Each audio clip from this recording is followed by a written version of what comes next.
Assalamualaikum warahmatullahi wabarakatuh. Pemirsa, pada kesempatan kali ini kita akan membahas bagaimana cara menjaga sebuah persahabatan. Mencari seorang sahabat, seorang teman ini penting, tapi ada jauh yang lebih penting, yaitu menjaga sebuah persahabatan, sehingga persahabatan ini bisa langgeng. Persahabatan ini bisa menjadi satu persahabatan yang indah. Ini karena tidak jarang kadang-kadang kita itu yang mulanya teman, yang mulanya sahabat, akhirnya kita tidak bisa memahami mereka, tidak bisa memahami karakter mereka, akhirnya malah tidak menjadi teman, malah menjadi lawan. Nah ini pemirsa, jadi saya sekilas berbagi pengalaman. Saya pernah membaca sebuah buku yang intinya judul bukunya adalah Cara Menjaga Persahabatan. Buku ini saya baca waktu saya masih muda dulu. Buku ini sudah sangat terkenal sekali dan menyebar di seluruh dunia. Nah, cuma saya lupa siapa pengarangnya, tapi masih ingat betul di ingatan saya. Buku itu diterbitkan sekitar tahun 1939 dan diterjemahkan di berbagai bahasa di seluruh dunia karena materinya sangat luar biasa sekali. Itu pemirsa. Pemirsa, ada beberapa tips atau beberapa cara supaya persahabatan kita dengan teman kita ini berjalan baik, terjaga, dan akhirnya menjadi satu persaudaraan yang luar biasa. Nah, ini jadi yang pertama, ini saya ambilkan dari intisarinya saja. Yang pertama, supaya persahabatan ini tetap baik, ini yang pertama yaitu jangan terlalu sering mengkritik sahabat kita. Nah ini kelihatannya sepele, tapi kebiasaan mengkritik ini kadang-kadang kalau enggak kita pahami, ini kecondongan kita itu memang seperti itu. Kalau melihat sesuatu yang kurang baik, condong mengkritik, dan ini hindari, jangan terlalu sering mengkritik. Dan juga jangan menilai sahabat kita itu dari sisi yang negatif. Kita tahu bahwa setiap orang atau setiap kita ini punya satu kelebihan, juga punya kekurangan. Jadi mari kita berusaha, atau mari kita melihat atau memandang sahabat kita, teman kita dari sisi positifnya saja. Ini tapi kalau kita melihat sahabat kita, kita nilai dari sisi negatifnya, tentunya yang terjadi bukan persahabatan yang baik, malah terjadi konflik. Terjadi konflik ini karena setiap orang pada dasarnya kalau dikoreksi kekurangannya biasanya malah baik, malah dia sakit. Nah ini ada cara tersendiri. Andai kata kita melihat kekurangan sahabat kita, teman kita ini ada kekurangan, jadi kita ingatkan, kita nasihati, tapi dengan jalan yang tidak sampai sahabat kita itu merasa tersinggung, mereka bisa berubah tanpa mereka harus merasa tersakiti. Ini bagaimana caranya, yaitu kita harus punya cara.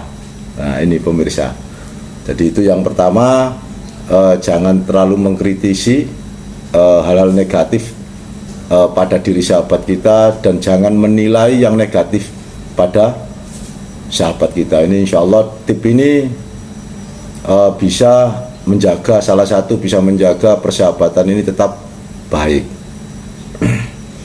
Kemudian tips yang kedua atau cara yang kedua supaya persahabatan itu bisa menjadi tetap baik, berjalan langgeng. Nah ini yang kedua yaitu kita menghargai sahabat kita. Kita menjadikan sahabat kita itu orang yang penting, minimal kita menghargai. Ini pemirsa, artinya di sini karena secara psikologis ini setiap orang, kita semua, ini kebutuhan mendasar yang ada pada diri kita. Kebutuhan psikologis yang paling utama dan mendasar diantaranya yaitu ingin dihargai. Ini setiap orang, siapapun itu, bahkan seorang pengemis pun ingin dihargai, seorang tukang becak pun ingin dihargai.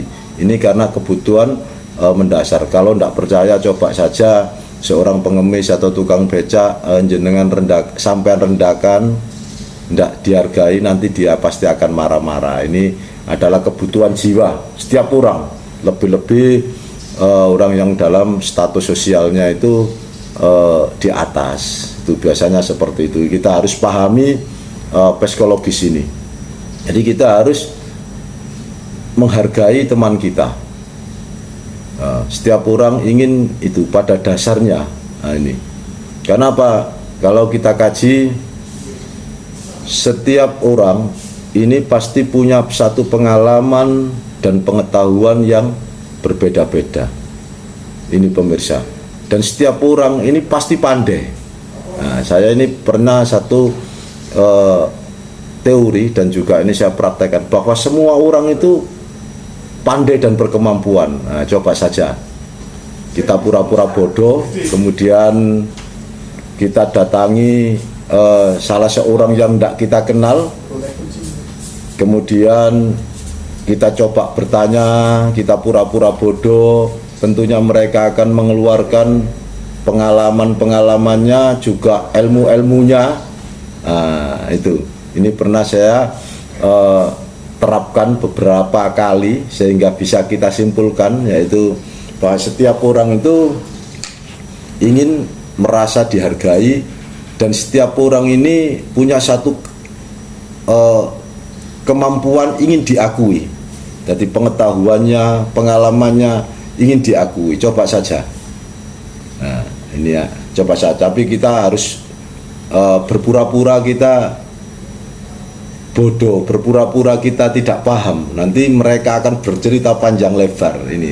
Jadi intinya seseorang itu ingin dihargai, dan seseorang itu ingin menjadi penting. Ini secara psikologis setiap orang.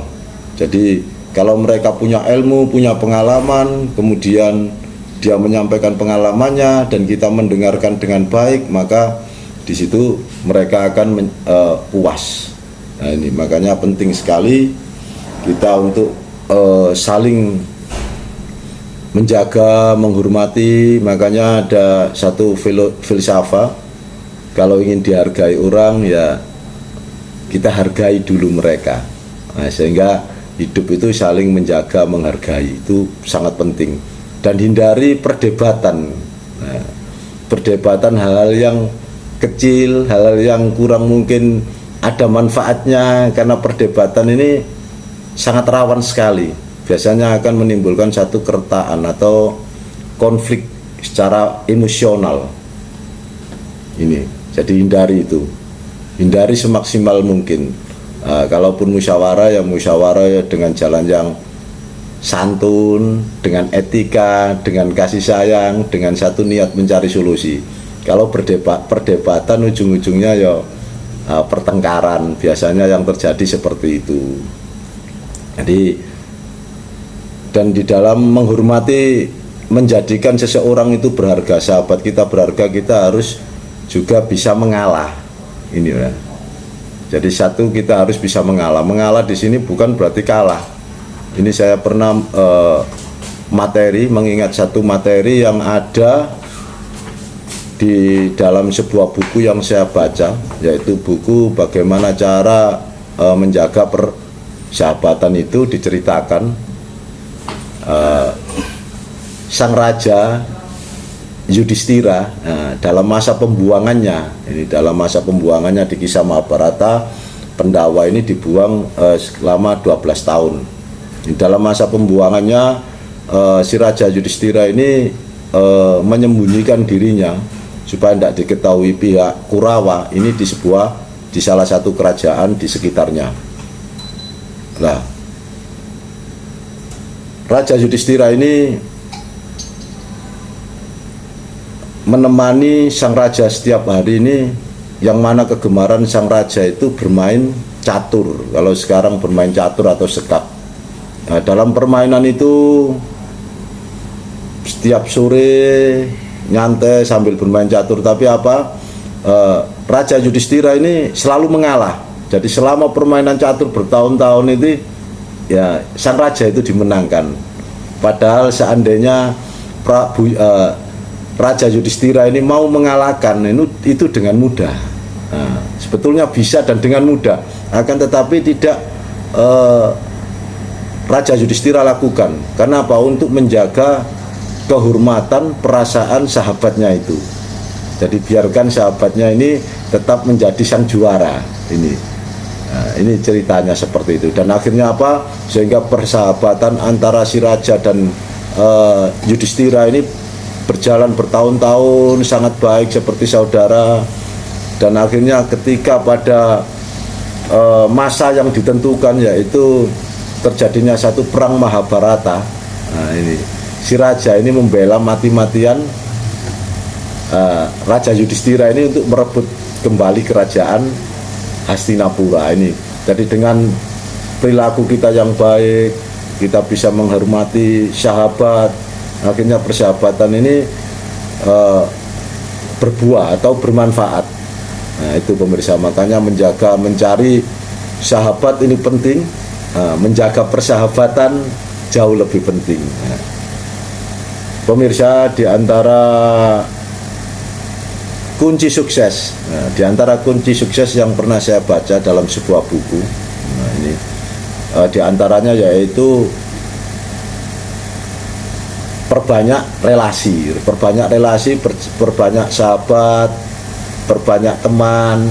Dengan perbanyak teman di mana-mana, akhirnya ketika kita mengalami satu kesulitan, kita itu mudah mencari solusi.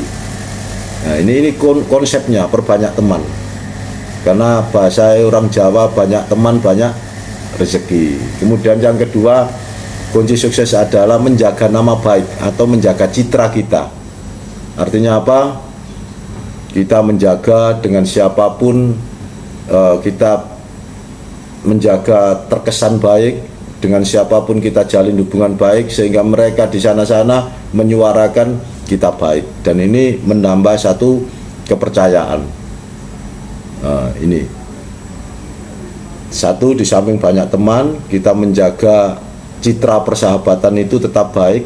Nah, ini karena apa? Hukum masyarakat itu pemirsa tidak tertulis tapi kekal. Ini hukum masyarakat. Ini tidak tertulis tapi kekal. Artinya apa? Perilaku kita, sikap kita, ini tidak ada orang yang mencatat. Tidak ada orang mencatat perbuatan kita, tidak ada, tapi kekal dalam ingatannya. Sehingga ada kata-kata, jangan si A ini orangnya seperti ini. Nah, informasi yang dipublik ini informasinya negatif. Jangan orang ini itu mudah marahan, orang ini tidak jujur, orang ini sering menipu. Lah, ini yang rugi kan juga kita sendiri. Makanya mari kita jaga satu persahabatan yang baik, kita jaga citra persahabatan juga baik, sehingga kita di sana-sana enak, di sana-sana ketemu orang baik. Dan memang ini adalah salah satu tujuan dari kita hidup, karena kita sendiri di samping makhluk individu juga makhluk sosial. Nah, kalau kita ini di mana-mana baik, tentunya kehidupan kita juga akan terasa enak, terasa bahagia. Di sana-sana ketemu teman, tidak ada masalah. Nah, kita mau kesulitan apa, mungkin ya banyak yang membantu. Lebih-lebih saudara kita yang ketepatan sebagai public figure, termasuk ada yang jadi politisi. Ketepatan saya ini dulu juga mantan kepala desa, yang juga saat ini kita berada di wakil rakyat, termasuk tentu banyak sekali kita bersentuhan dengan masyarakat, yang tentunya kita harus memahami psikologis dan sosiologis masyarakat. Kita harus menjaga hubungan baik dengan siapapun, tidak hanya politisi, semuanya, termasuk baik pengusaha, baik yang lain, ya ini penting sekali karena kunci sukses diantara yaitu menjaga persahabatan. Kalau kita baik, maka semuanya akan ikut baik. Makanya, dan yang terpenting jangan pernah kita memaksakan orang lain ini untuk sama seperti kita. Nah, jangan paksakan. Nah, karena orang itu punya karakter, punya satu misi dan tujuan yang berbeda. Nah, biarkan kita menghargai, kita hanya sekedar memberikan satu masukan untuk tambahan, tapi tidak boleh memaksakan ide-ide kita, memaksakan pemikiran-pemikiran kita. Ini yang kadang-kadang tidak kita sadari. Nah, kita paksakan, ide kita ini harus mereka terima, ya, tidak boleh seperti itu. Jadi kita tidak apa-apa menyampaikan satu ilmu, satu pemahaman, tapi kita tidak boleh memaksakan kepada mereka karena setiap orang punya tujuan hidup masing-masing, setiap orang punya karakter dan kemampuan masing-masing. Ini pemirsa. Jadi yang terpenting ini kita harus kita jaga, kita tahu karakter sahabat kita. Nah, ini yang terpenting. Kemudian yang ketiga, untuk cara menjaga persahabatan yang baik, supaya persahabatan kita dimanapun kita berada, berhadapan dengan siapapun, resepnya adalah kita harus pandai menjadi pendengar yang baik. Ini kelihatannya sepele tapi susah. Kadang-kadang itu nafsu ngomong, itu nafsu bicaranya, nafsu ingin menyampaikan ilmunya ini luar biasa. Ini nafsu sebetulnya. Jadi kita harus bisa menjadi pendengar yang baik.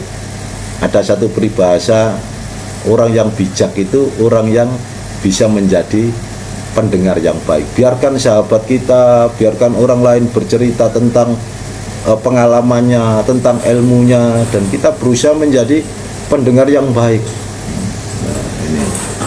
Jadi sehingga mereka senang, mereka merasa dihargai, dan kita sendiri manfaatnya juga mungkin banyak tambahan-tambahan ilmu dan pengalaman dari sahabat kita itu. Nah, makanya saya pernah baca satu kitab, ilmu itu ibarat air. Nah, sifatnya ini dari dataran tinggi ke dataran rendah. Ini pemirsa. Jadi ketika kita ingin menerima ilmu, kita ingin mendapatkan sebanyak-banyak ilmu, kita harus bisa merendahkan diri kita. Karena air itu sifatnya mengalir dari dataran tinggi ke dataran rendah yang nanti muaranya pasti di lautan Mamuk. Makanya lautan ini penampungnya semua air di lautan. Nah, makanya beruntung sekali kalau kita bisa menjadi pendengar yang baik, kita bisa menjadi rendah hati, menghargai dan menghormati sahabat kita yang lagi bercerita, lagi menyampaikan pengalaman, menyampaikan ilmunya, ya kita tampung saja. Jangan kita rebutan pinter, jangan kita rebutan mempertahankan pendapat, tidak ada untungnya, tidak jadi uang pemirsa, cuma jadi permasalahan saja. Nah, ini makanya sangat penting sekali. Nah, ini orang cerdas, orang bijak ini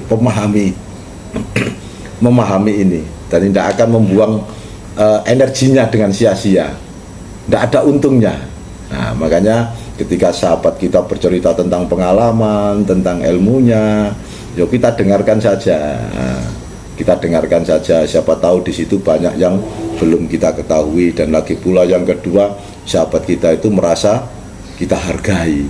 Ya, insya Allah kalau beberapa tip ini kita terapkan di pergaulan, di kehidupan kita, insya Allah kita juga akan bahagia.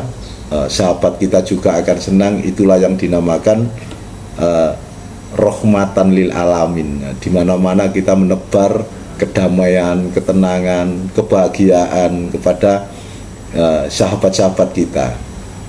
Sebelum membahagiakan orang lain, bahagiakan jiwa kita sendiri, sehingga aura kebahagiaan kita ini bisa dirasakan ke sahabat kita, ke lingkungan kita, ke keluarga kita.